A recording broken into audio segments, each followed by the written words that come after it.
I'm an information theorist, which is an area that's widely recognized as having been started by Shannon's 1948 landmark paper.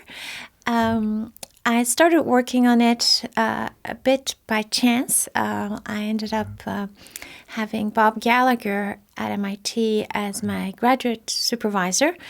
And instead of that just being an administrative role, he was extremely kind and interesting and mentored me. So one thing led to another. I started working in information theory, much to my surprise. It was certainly not my plan. But I'm glad it worked out that way, yes. Okay. So in the area of information theory, I began working on wideband fading channels, which, as I mentioned, was something that had been pioneered by several, but particularly Bob Kennedy, and that then I revisited under Bob Gallagher. Later, I moved on to work also on optical networks, which was another area in which Bob Gallagher was quite involved.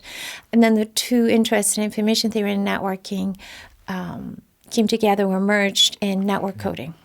So I started working on network coding with my lead collaborator, Ralph Kota, and that has been one of my main areas of research ever since, basically for most of my career. I think that when you're looking at what's happening in networking currently, there was both commercially and intellectually a separation among transport of information, which I would put roughly under communications, computation and processing, and storage. And those three were looked at somewhat differently. Very early on, there was application of coding to storage. There still is. But it tended to be, I would say, rather specialist.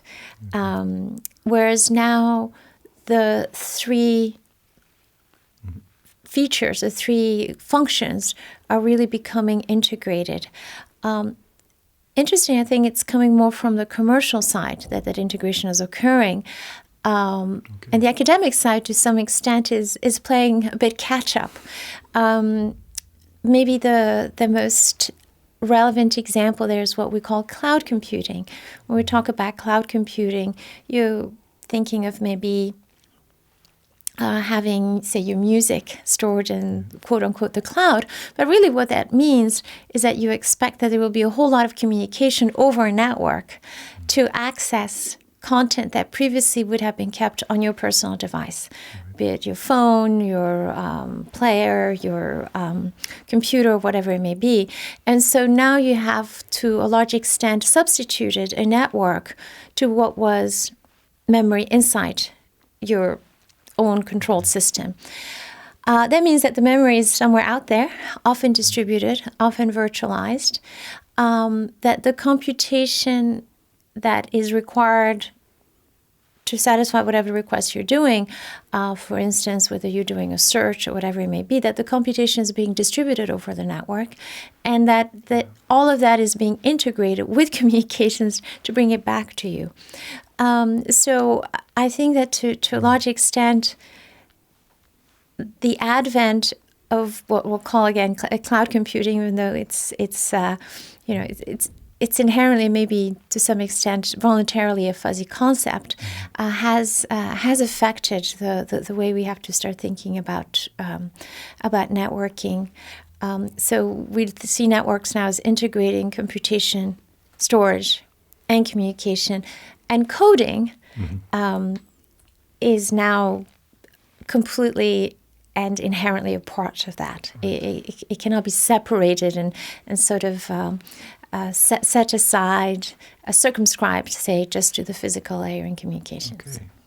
So really both Boole and Shannon are underpinning cloud computing. Very much so, yes. And I think that's something that will accelerate, rather than this being a simple passing fad. I think that the impetus behind this merging is strong enough that it will continue, and as I said, if anything, will become more marked with time. I think the question of education that you brought up is one that I'm hoping this Boole-Shannon centenary or bicentenary will bring attention to the fact that the education that we have generally does not tend to broach the issues of logic, computation over finite fields, networks, probability. Of course, one of the big things that Shannon brings beyond Boole is this probabilistic approach. Not that Boole had not done work broaching probability, but sort of course, Shannon brought these two things together, and that those different aspects should be part of the standard mathematical training that can be achieved at really from very young ages, so that it doesn't become a strange revelation later in university, but is part of the let's say the normal discourse that everybody should have, given that so much of our economy and our lives is predicated on those bases, which again are many of them are quite accessible. So there's no reason for us not to be able to convey it in our educational systems.